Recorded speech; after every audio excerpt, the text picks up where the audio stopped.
او نن دا لسم جمعه دا چې د حضور نبی کریم صلی الله علیه وسلم د سیرت په حواله سره مونږ سره خبرې ذکر کو. مونږ دا خبره ذکر کړې وا چې حضور نبی کریم صلی الله علیه وسلم ته په مدینه منوره کې ډېر زیات تکلیفونه ورسېد او کم خپلوانو نو هغه هم د حضور نبی کریم صلی الله علیه وسلم سره دشمنی وکړي او هغه ورته هم تکلیفونه ورسول. بیا حضور نبی کریم صلی الله علیه وسلم او د هغه صحابه چې کله ډیر زیات په مدینه په مکه مکرمه کې تنگ شو نو بیا اراده دا وکړه چې مونږ لږ د مکه مکرمه نه بهر وځو او بهر خلکو ته د دین اسلام د دعوت دا سلسله ورسو. نو حضور نبی کریم صلی الله علیه وسلم حضرت زید ابن حارثه رضی الله تعالی عنہ د ځان سره او طائف ته لاړ. طائف د مکی مکرمه نه پس فاصله کې یو غر دی، د هغې غر شاته چې کم کلی دی او کم خار دی نو هغې ته طائف ویلی کېږي. حضور نبی کریم صلی الله علیه وسلم طائف انتخاب ځکه وکړه چې طائف ته ورځمه چې په دغه زمانه کې مشهور دو خارونه، یو د مکی مکرمه خار او یو د طائف خار. بلکې د مکی مکرمه نه د طائف دا خار چې کومو دا کلی دا ډیر زیات اډوانس و، دا مخکې و چې څومره غټ خلک به اوسېده په مکه مکرمه کې یا په نورو ځایونو کې نو هغوی به خامخا ځان له په طائف کې څه کاروبار روان کړی. لکه تاسو خیال کړی نو زمونږ په دې علاقو کې چې څوک مالدار نو هغه ځان له یا په پېښور کې ځمکه اخلي یا په اسلام آباد کې یا په پنډۍ کې هلته کې کاروبارونه روانوي. دقه سې په مکه مکرمه کې چې به کم سړی غټو کم سړی به مالدار او پیسه به ورسره وه نو هغې به ځان دپاره په طائف کې څه کاروبار روانه. د نورو ځایونو نه به هم خلک راتله او په طائف کې به د ځان دپاره سیسټم برابراو او ځمکې به یې اخېستې وغیره وغیره. نو حضور نبی کریم صلی الله علیه وسلم د طائف انتخاب ځکه وکړه چې زه هلته کې لاړ شمه چې چلو د نورو ځایونو نه هم خلک دلته کې راځي، که یو سړی زه تیار کړم او هغه بیا خپل کلي ته لاړ شي او هلته کې دعوت وچلی نو پوره کلی به د ځان سره چې کوم دی نو دین اسلام ته تمایله کي او اسلام ته به ترقي میلاو شي. نو حضور نبی کریم صلی الله علیه وسلم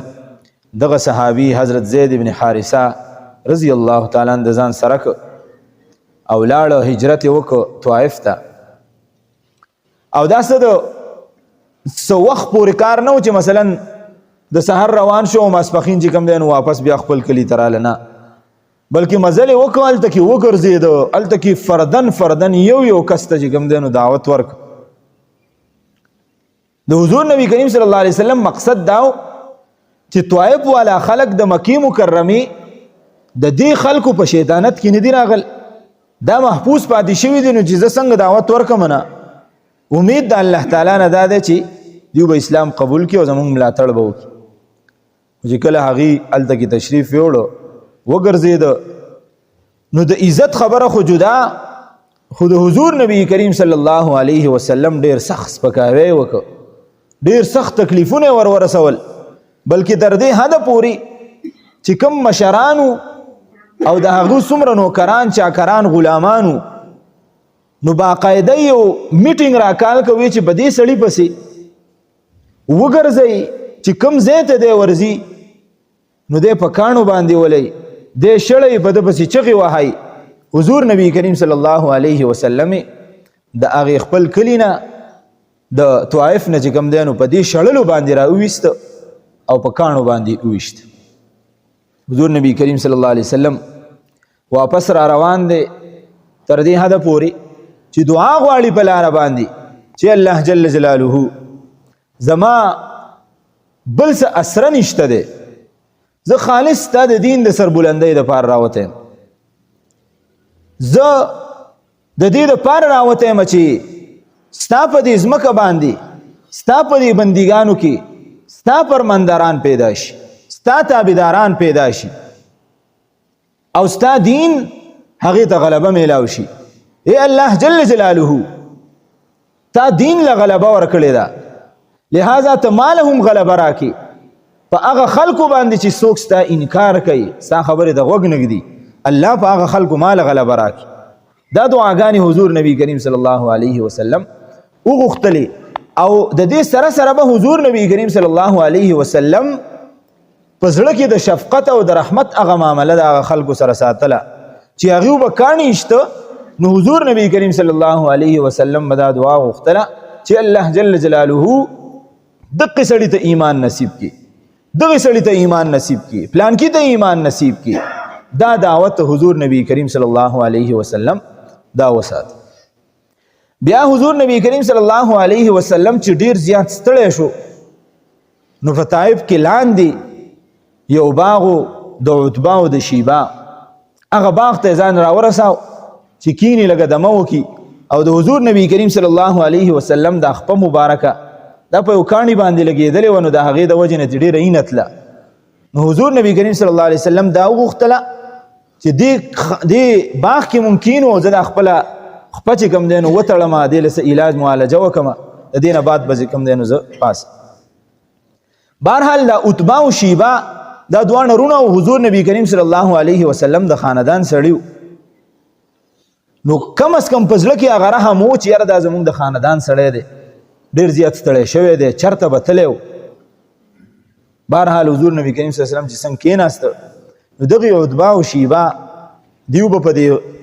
باغ کې یو غلام ساته د خدمت لپاره، عداس نوم یې و، عداس، او دا د نینوا اوسېدونکی و. نو دغه عداس د حضور نبی کریم صلی الله علیه وسلم خوا ته راغی، حضور صلی الله علیه وسلم نه تپوسونه وکړه. بیا د عتبه او شیبه د عداس ته وویل چې ورشه، دا زموږ د کلي سړی دی، زموږ د ټبر سړی دی، او ته وله یو څو غونچې د انګورو راوشوکوه او څه اوبه وله وروړه چې دا وڅکي او د انګور وخوري. حضور نبی کریم صلی الله علیه وسلم ته چې کله دا عداس راغی کېناسته او دا خوراک یې ورته مخې ته کېښو، حضور صلی الله علیه وسلم اوبه وڅکي، بیا د دې انګورو نه یو څو دانې راوچتې کړې. نو دې عداس ته یې ویې ته د کوم ځای؟ عداس ورته وویل زه خو د نینوا یم.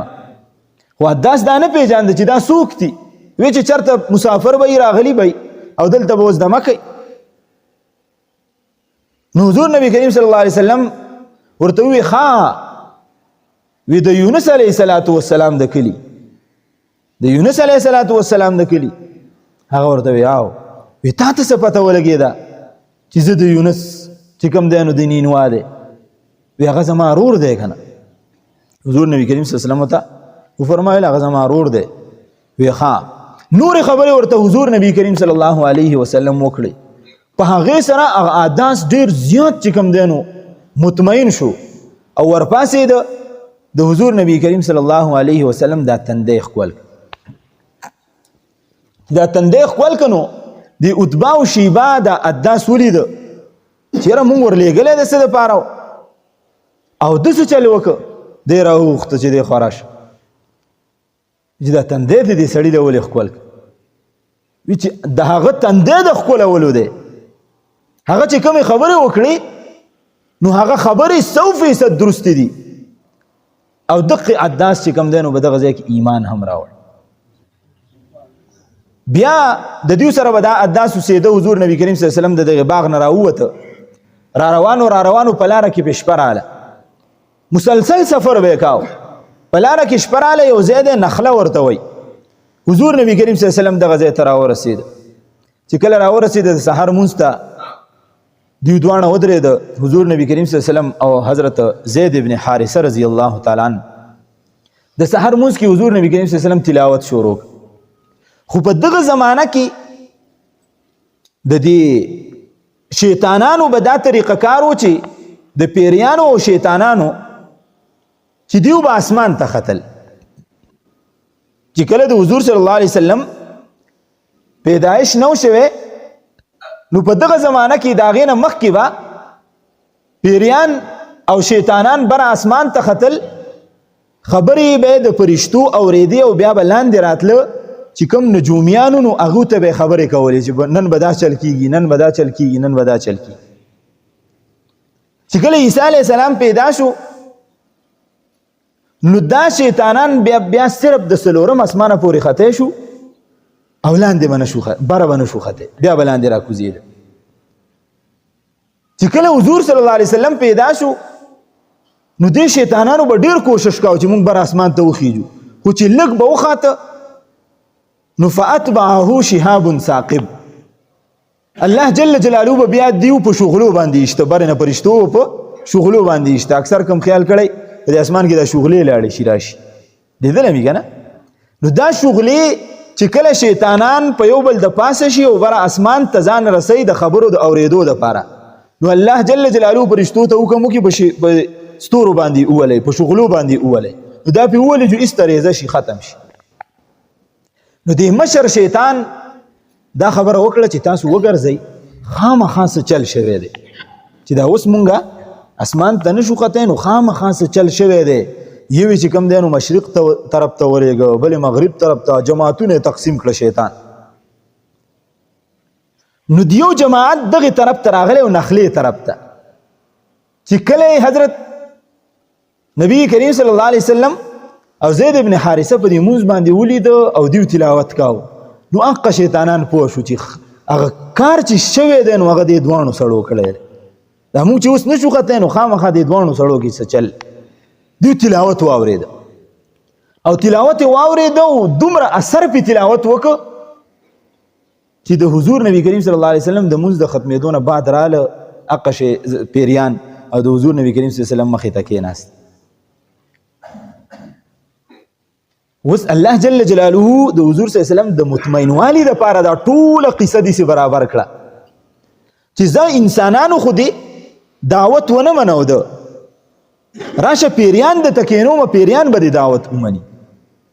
نو دقه پیریان د حضور صلی الله علیه وسلم مخې ته کېناسته او دومره متاثره شو د دې تلاوت نه چې حضور نبی کریم صلی الله علیه وسلم ته وویل مونږ ته چې کوم دی نو تاسو کلمه ووایئ. حضور صلی الله علیه وسلم ته کلمه وویله او د خپل دین چې کوم دی نو دعوت یې وله ورکړه. په هغه ټیم باندې هغه پیریان چې کوم دی نو مسلمانان شو.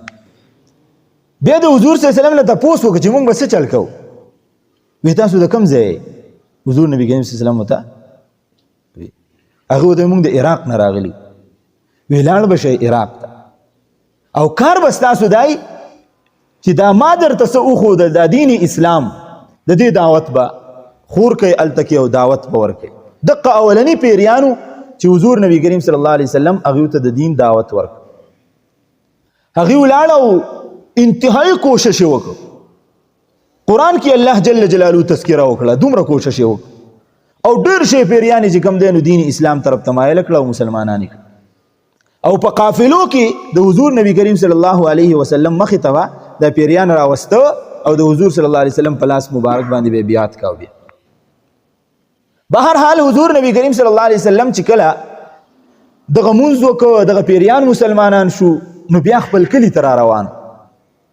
مکې مکرمې ته راننوته. نو په دغه ټیم کې حضرت زید ابن حارثه رضی الله تعالی عنه ورته وایي د الله رسوله تا ته زموږ د کلي قانون نه دی معلوم؟ څه قانون دی زموږ د کلي؟ د الله رسوله قانون زموږ دا دی چې څوک د خپل کلي نه اوځي د مکې مکرمې نه څوک ووته د هجرت دپاره نو دا سړی بیا دوباره دې کلي ته څوک نه پرېږدي. لہذا اوس کلي ته داسې مه ننوځه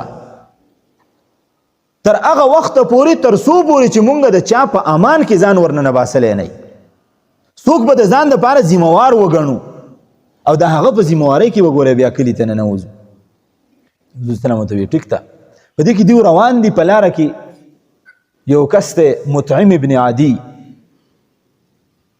او دی وله مخې له ورغی. ډېر هوښیار سړی دی مطعم ابن عدي ابن الخيار. دی وله خواله ورغی نو حضور نبی کریم صلی الله علیه وسلم دته ووی مونږ د کلي نه داسې وتي او بلکې اسلام دعوت یې وله ورکړ رسول الله مبارک اول د اسلام را نه وړ. یا اسلام نه راوړمه خو البته ته ډېر ښه سړی، ته ډېر امین او صادق سړی، لہذا ستا امان به زه وغواړم او زه به دې په خپله ذمهوارۍ کې چې کوم دی نو مکې مکرمې ته نه باسم څوک به ورته څه نه وایي. وی ټیک ته دغه کار وکړه. دا دواړه د لاس نه ونیول او مکې مکرمې ته لاړه او هغه په بیت الله شریف کې ودرېد او اواز یې وکړ چې دا محمد دی د عبدالله زوی دی صلی الله علیه وسلم او دا ورسره د یو ملګری دی زید ابن حارثه زید نوم دی او د حارث زوی دی دیو د کلي نه بهر ته وتي خو اوس راغلی دی او زما په حفاظت کې راغلی دی هسې نه چې څوک ورته څه ووایي ژوند به یې تیراو خو دې کافرانو ته پته ولګېده چې یاره حضور نبی کریم صلی الله علیه وسلم اوس د کلي نه بهر ته وتی دی او بهر خلک چې کوم دی نو په مونږ باندې خبرئ او بهر خلک هغه راولي او خپله ډله او ټپله چې کوم دی نو په هغې باندې مضبوطوي لهذا په دې خبره باندې هغوی له ډېره سخته غوسه ورله د مکې مشرانو سردارانو له نو هغوی یو کمیټي مقرر کړه او باقاعده یې پکې نمبر یې کېښودی چې د پلانکۍ ورځ باندې به ته په دغه لاره کې ناسې په پلانکۍ ورځ کې په دې ته به په دې ځای کې ناسې ته به په دې ځای کې ناسې چې څوک د بهر نه راځي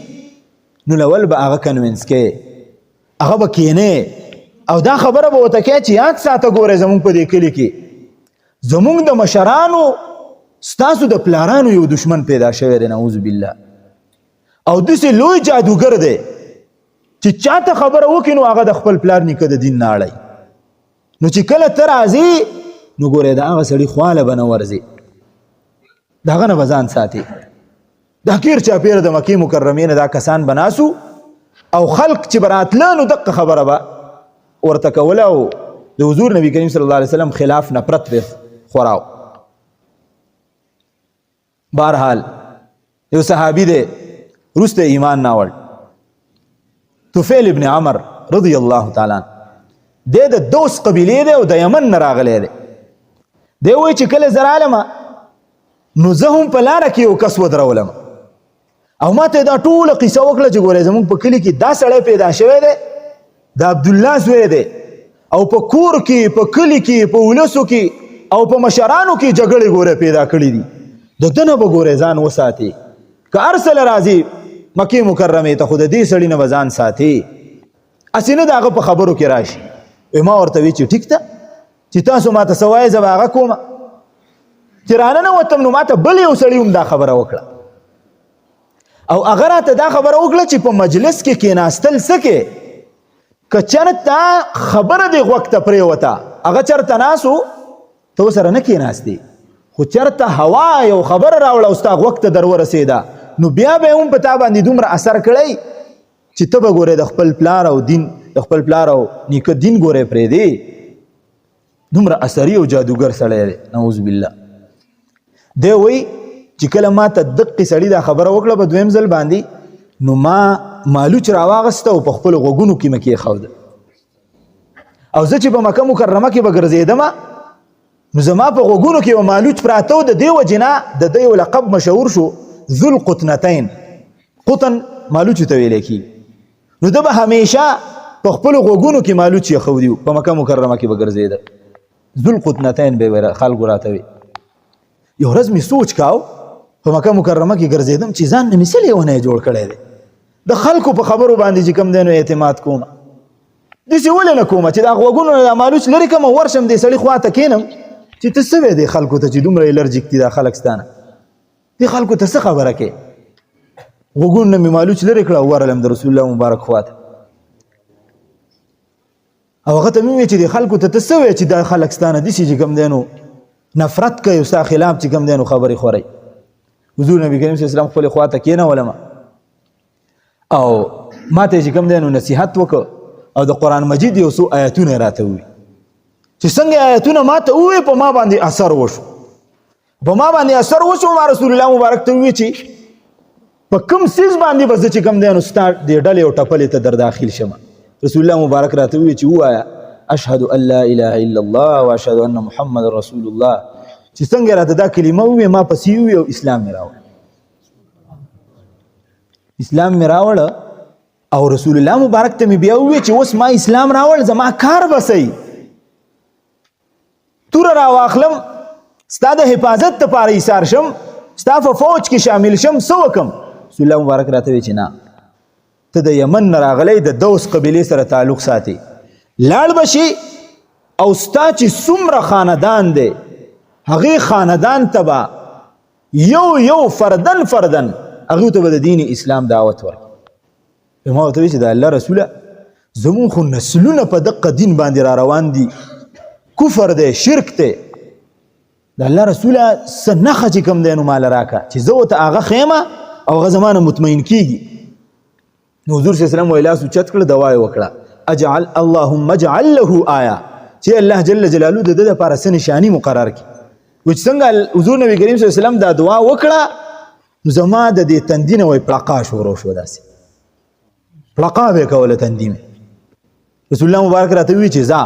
اوس د چا څه میلاویږي نو وایه ورته چې دا د الله جل جلاله د طرف نه زما سره چې کوم دی نو نشاني ده. چې بهر ته راووتم او د تندي مې پړقا کوله او چمک به یې واهه، نو ځان ته مې سوچ شو، فکر او سوچ مې دا وکړه چې یاره که اوس ورلم نو خلک به راته وایي چې هلکه په ده باندې خو چې کوم دی نو دا برګی راغلی چې په پیغمبر پسې خبرې کوي نو په ما پسې خو به خامخا کوي. نو زړه ته مې دا خبر راغله چې یاره په ده باندې خو برګی راغلی دی او دا د برګي هغه چمک دی، دا خو بیماری ده. نو بیا مې رب ته دعا وکړه چې الله زما دا نشانی چې کوم دی نو بدله کړي، زما دا نشانی بدله کړي. نو په لاس کې راسه دیسي پخوانه زمانه کې به خلکو چې کوم دی نو خامخا په لاس کې ډانګ همسا یا توره دا ضرور ګرځوله. نو په لاس کې راسه دیسي همسا را سره وه. چې څنګه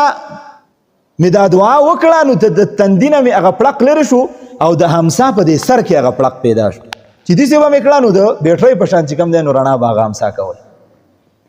او په دقې طریقې باندې چې کوم دی نو زه لاړم خپل کلي ته، یمن ته ورسېدم، ډېر دعوت مې ورکه. بعضو روایتو کې راځي چې تقریبا دی وایي چې ما 6 کاله مسلسل دعوت ورکه، خو څوک تیار نشو د دین دپاره. بیا رالمه حضور نبی کریم صلی الله علیه وسلم ته، او حضور نبی کریم صلی الله علیه وسلم ته مې ووایي چې په هغې کې خو یو د سړي زوی جوړ نه شو. مسلسل مې محنت وکړه، کوشش مې وکړه، اوس څه وکړم ای د الله رسوله؟ او وایي ما رسول الله مبارک ته ووایي چې د الله رسوله دغې خلکو ته خیرې وکړه زما دې قبیلې ته، دوس قبیلې ته، چې الله پاکې بالکل ختم شي. رسول الله مبارک ما ته ووایي چې لاس اوچت کا. موږ لاسونه اوچت کړه، رسول الله مبارک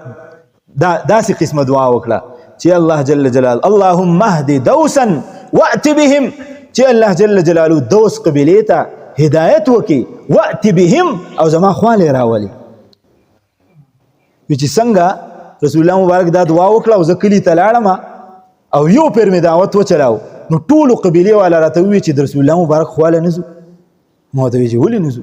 ټول مې ځان سره را روان کړه او د رسول الله مبارک په لاس باندې چې کوم دی نو ټولو ایمان نه وړ. نو دا سلسله چې کوم دی نو دا جاری و. رسول الله مبارک با په مختلفو ځایونو کې دعوت ورکاو د دین، حتی تر دې پورې چې په یو موقع باندې چې کله رسول الله مبارک خپل دعوت او د تبلیغ کار د خپل کلی نه بهر ته ورساو نو د مدینې منورې نه به خلک حج راتله. په هغه زمانه کې هم د دې کعبې ډېر لوی احترام و چې کوم مشرکانو نو هغوی به هم دا ګڼله چې دا د الله کور دی. نو راتله به مکې مکرمې ته به راتله رسول الله مبارک به دا جمر عقبه ورته مونږ وایو، غټ شیطان چې ورته پښتانه وایي، د دې شاته یو ډیری وه. رسول الله مبارک به دې ځای کې ناست او دغه د مدینې منورې یو لاره وه. نو په دې باندې به خلک د مدینې منورې نه راتله. رسول الله مبارک ته پته ولګېده چې یو 6 کسان دي او د مدینې منورې نه را روان دي او ډېر غټان خلک پکې دي. نو رسول الله مبارک دغه ځای کې ناست و، دا 6 کسان چې کله راغله رسول الله مبارک راوغوښته چې دی خوا راشه. نو په دغه زمانه کې دا خبره هم مشهوره شوې وه په مدینه منوره کې. په مدینه منوره کې اصل چې کوم خلک و د انصار چې ورته مونږ وایو نو دا د یمن نه راغلي وو. په یمن کې الله جل جلاله یو پیر شدید عذاب راوسته د اوبو په شکل کې. نو چې څومره خلک و څوک یو طرف ته لاړه څوک بل طرف ته لاړه او بعضې خلک د یمن نه مدینې منورې ته راله. دغه انصار دا وروسته چې ایمان نه وړی دی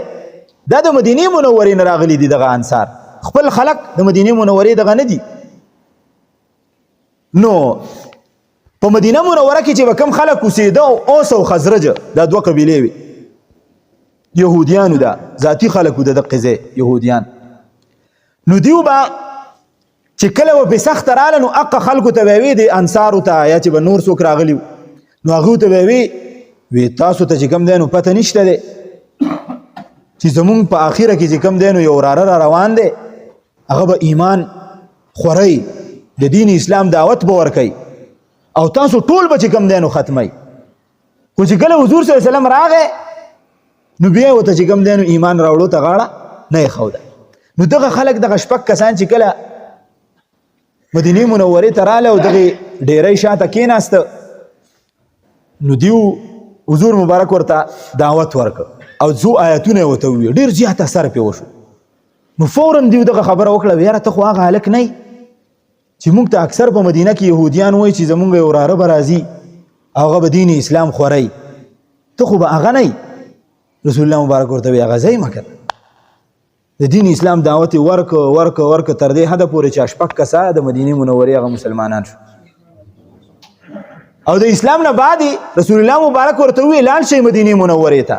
او را روان کال به په دې ورځ باندې زه په دې ځای کې تاسو انتظار کوم انشاءالله تاسو به د ځان سره نور کسان راولئ چې د دین دعوت تاسو څومره ورکړی دی دا شپږ کسه لاړه مدینې منورې ته واپس چې په دغه ورځ باندې راله رسول الله مبارک هلته کې منتظر و انتظار یې کاوه د ځان سره یې اووه کسه چې کوم دی نو نور راوسته هغوی مسلمان شوي د دین دا دعوت چې کوم دی نو په دې سلسله کې شروع شو بیا رسول الله مبارک ته ووایي زموږ یو دوه کسان ولېږه هلته کې خلکو ته دین نه دی معلوم چې خلکو ته دین وښیي رسول الله مبارک ورته دوه کسان ولېږل یو حضرت عبدالله ابن ام مکتوم رضی الله تعالی او یو مصعب ابن عمیر رضی الله تعالی دا دوه کسان رسول الله مبارک د دقې مدینې والا سره ولېږل د دې لپاره چې خلکو ته چې کوم دی نو هلته کې دین وښیي اوس مصعب ابن عمیر او عبدالله ابن ام مکتوم رضی الله تعالی دا الله جل جلاله ولې د سره ولېږل ان شاء الله تعالی نور صحابه خو هم وکړ